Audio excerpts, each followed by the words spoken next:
Next, let's focus on a detail many designers either completely forget or purposely avoid, thinking it's just too tricky. Of course, I'm talking about parting lines. This is where our case is separated into multiple pieces for both manufacturing and assembly. Let's take a look at a couple products to see if we can develop a strategy before we tackle our design here. In this computer mouse example, we can see a lot of different part lines, and they're there for multiple reasons.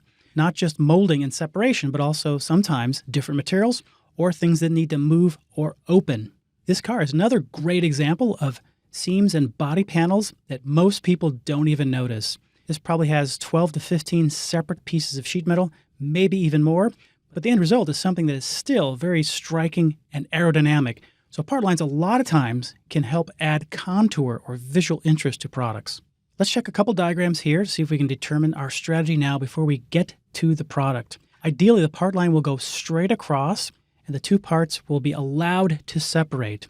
This is for both tooling and assembly. You can vary the parting line. Look at the second image.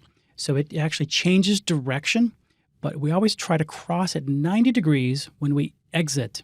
Now in this final example, this is breaking all the rules I just mentioned. We have something that's not going straight across. In fact, it changes direction and also has a very sharp edge there. So these are a couple of things we definitely want to avoid on our product. Okay, I'm just going to jump in back to Rhino. Okay, back in Rhino, I'm actually going to do one more thing before we get to the parting line.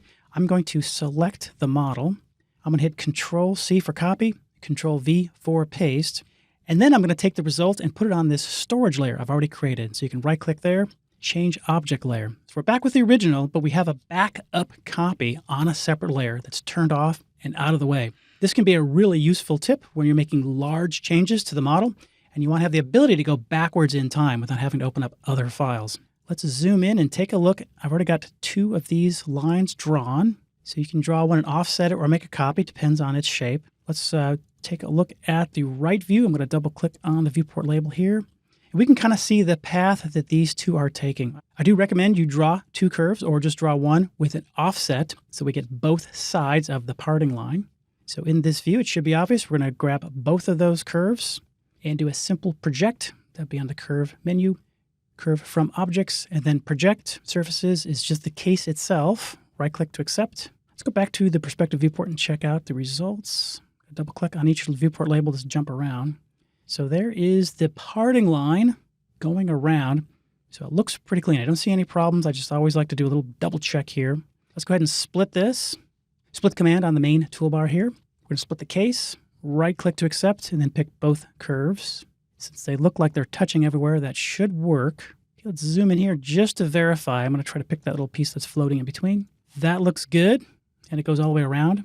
Okay, for my next step, we're going to go to the surface menu. I do have that surface little edge still selected. Surface, offset surface. This time we want to make a much smaller number. I believe that is a 0.5 millimeter. So let's make the same depth as it is width, 0.5. Solid equals yes. Got to double check our directional arrows. Looks like they're going in. That is correct. You can right click to accept. This will take a little bit of time because it's a lot of geometry and calculations. All right, the offset looks like it went both sides, and I can check inside to verify that. So I don't want to use this. I'm just going to hit Control-Z to undo. This is a good reminder that a lot of times there's so many options in these commands, you have to really slow down to make sure you get what you're asking for. I'm going to go up here to this blank spot on the command line, right-click. There's the offset surface. Here I'm going to make sure solid equals yes, both sides equals no. So that was the one thing I missed. The arrows are still pointing in the correct direction, so I want to right-click to accept. Again, this takes a little bit of time to calculate all of the operations. Looks like it's going in one direction. That's very nice. We can kind of peek inside here. It looks good. I'm going to zoom out. So this looks a little weird. However, this will make total sense when I do the very next step. So most people would go ahead and explode this, and that will break into at least 4 parts, maybe more. It's hard to say. Instead, let's use a more surgical explode where we can just pick a single surface at a time. So over here on the explode command, right-click, you'll see it says extract surface. So I'm going to zoom in and make sure I get just the outer edge of that. Right-click to accept because we only want that subtracted or extracted. Now with it still selected, I'm going to hit delete. And now you can see the beauty of this little trick. So we've got the 2 shells coming down. There's a surface returning in. There's a vertical wall right there. It follows the other 2 surfaces perfectly, and then we have a return. So typically I would just go ahead and join these together, or You can keep them separated and put different materials on them. So this parting line technique is fantastic when you need to show the geometry of that parting line very cleanly and clearly. However, there's plenty of other times when you never get close enough for this to matter. So I'm going to show you a little quick cheating tip. I'm going to turn on the cheating layer right here. So this is a battery door I'm started on.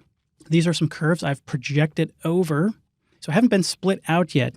Let's go ahead and do that really quickly. Split the case, right click, two curves, right click to accept. This is now broken out. There's the surface. And this is where I'm going to leave it. The key here is to whatever color the case is, we're going to make this little gap the same color, but just a little bit darker. That will then look like a seam or edge in the case from most distances away. You can also change this right here by display color. Just make it something crazy so it really pops. So that's the key, is have that surface just be a slightly darker shade of whatever case color you decide when you render. The parting lines are very easy to overlook, but I always recommend you take the time to build them. These are very similar to fillets in that they help your rendering look way more realistic and avoid being amateurish if you forget. They can also tell the viewer that you understand basic manufacturing. So if you're ever in doubt, just take a look around at objects that you can see, and that will help identify the ways to proceed with the parting lines.